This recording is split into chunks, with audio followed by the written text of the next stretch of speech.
Bonjour et bienvenue dans cette nouvelle émission où on va traiter de divers sujets culturels qui pourront très bien concerner les films, la musique, les séries, les jeux vidéo, voire même les mangas. En fait, je vous invite dans les commentaires à me donner des idées de sujets qui pourront très bien être traités dans cette émission. Alors pour cette première émission, j'avais envie de vous parler de la série Fargo, produite par les frères Cohen, datant de 2014, qui m'a tapé dans l'œil et que j'avais envie de vous parler, et qui me permet en même temps de parler du cinéma lié aux séries télé, et enfin des web-séries de Young Movies sur internet. Et il y aura un sujet bonus à la fin, ça fait pas naturel.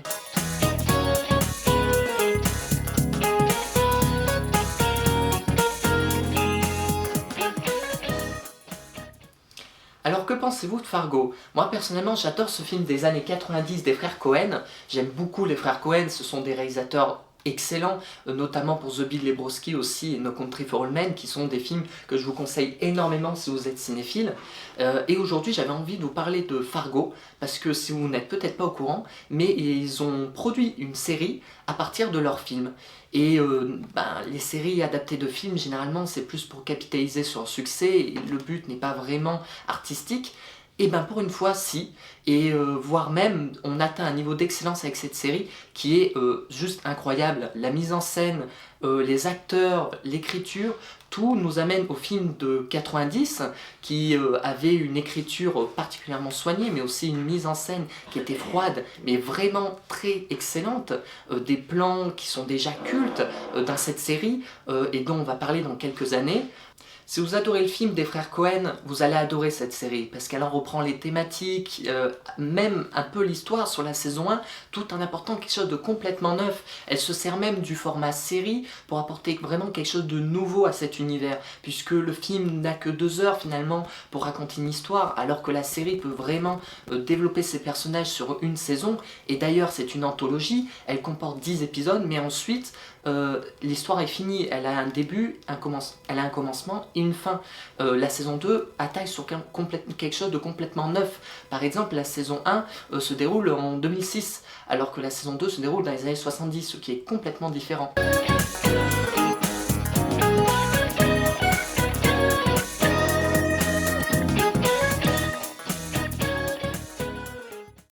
Et en sortant de cette série, je me suis amené à me poser une question.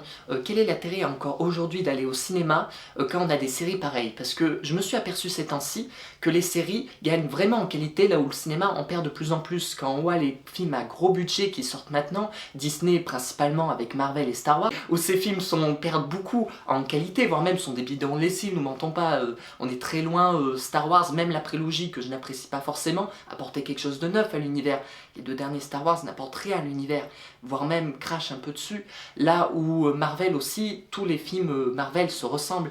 Et là où justement Fargo et les séries en général cherchent à innover, contrairement aux films qui cherchent maintenant à capitaliser sur la nostalgie, à revenir en arrière. Les séries avancent. On n'a qu'à voir Game of Thrones cette année, avec les 2 derniers épisodes, pour s'apercevoir qu'en termes de divertissement, on a atteint des niveaux incroyables. Là où le cinéma ces temps-ci ne nous a pas vraiment donné ça. Il n'y a qu'à voir la période blockbuster d'été, qui était vraiment assez médiocre. À part Dernier Train pour Busan, c'était une catastrophe, ne serait-ce que pour Suicide Squad, mais même le nombre de films qui sont sortis cette année était assez décevant. Finalement, il y a eu très peu de bons films cette année, et la plupart viennent de grands réalisateurs. Et je vois que les séries, de plus en plus, de grands réalisateurs vont vers ce format des séries. Martin Scorsese, David Fincher, de nombreux réalisateurs vont là-dedans. Les frères Cohen ont produit Fargo, mais bientôt aussi vont créer une série, ils vont la réaliser aussi. Et beaucoup de stars aussi vont dans les séries. Martin Freeman va dedans. Beaucoup de gens maintenant ont compris que le cinéma n'apporte plus beaucoup de choses neuves, et les séries, elles, au contraire, si. Ce qui m'amène vraiment à me poser cette question cruciale: quel est l'avenir pour le cinéma maintenant ? Alors j'ai l'air négatif comme ça, mais en vérité je suis assez positif pour le cinéma. C'est juste que je tiens à dire en fait que le cinéma en ce moment se laisse aller. Les gros films à gros budget ramassent toutes les entrées, ont énormément de budget et du coup laissent peu d'argent pour les autres. Finalement maintenant on attend plus des films indépendants à très petit budget que des films moyen budget parce que les films, les grands blockbusters n'ont plus d'auteur derrière ne sont plus vraiment des films de genre, ils ne peuvent plus se permettre, vu le budget, de prendre ces risques-là. Mais en vérité, je suis assez positif pour l'avenir, parce que des réalisateurs tentent encore des choses nouvelles, et vous le verrez dans le bonus de cette vidéo, j'ai aimé beaucoup de films cette année de jeunes réalisateurs.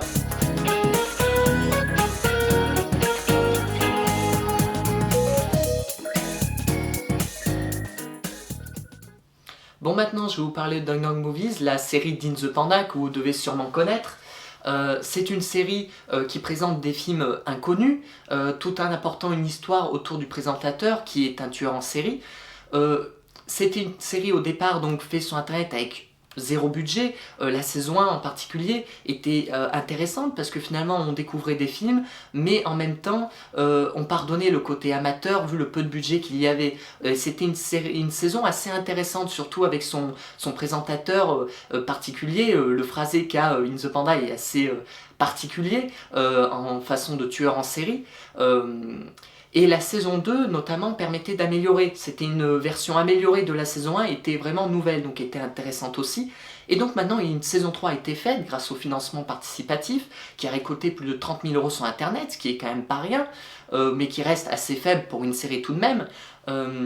Donc les 3 premiers épisodes sont pour le moment sur Internet, il y en a un tous les 3 semaines. Et donc je voulais vous donner un peu mon avis dessus parce que j'ai un avis un peu contradictoire. C'est-à-dire que autant la série sur la saison 1 et 2 m'avait plu, j'acceptais le côté amateur comme tout le monde parce qu'il y avait zéro budget. Les 3 premiers épisodes sont donc sortis sur internet, et que donne donc cette saison 3 ? Déjà, ce qu'on peut voir, c'est le budget. Et même si le budget est pas phénoménal, on a déjà quand même beaucoup d'améliorations, même déjà en termes de mise en scène, ce qui est assez bluffant quand on voit le reste de la production sur internet. Par contre, ce que je tenais à dire, un avis totalement personnel, j'ai trouvé que ce qui plombait un peu cette saison 3 comparé aux 2 autres saisons précédentes, c'est que la saison 1 et 2 avaient ce côté amateur, mais ça se voyait, elle en prenait compte. Alors que cette saison 3 se prend très très au sérieux, tant mieux, elle peut se permettre, elle a la mise en scène, le budget, les décors, elle a ce qu'il faut. Le problème, c'est la direction d'acteurs. J'ai trouvé que là où sur la saison 1 et 2 c'était excusé parce que ça se prenait moins au sérieux, la saison 3 se prend tellement au sérieux, on a quand même des thématiques assez importantes sur le père, tout ce genre de choses-là.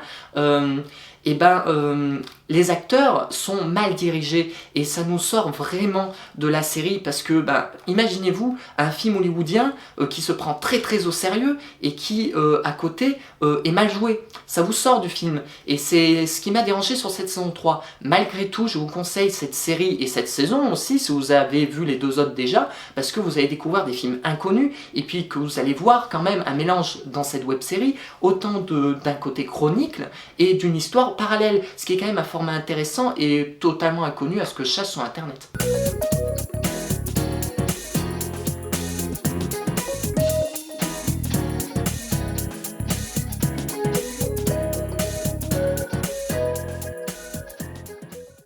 Alors maintenant c'est l'heure du bonus où je vais vous parler en fait d'un événement assez important ce mois-ci.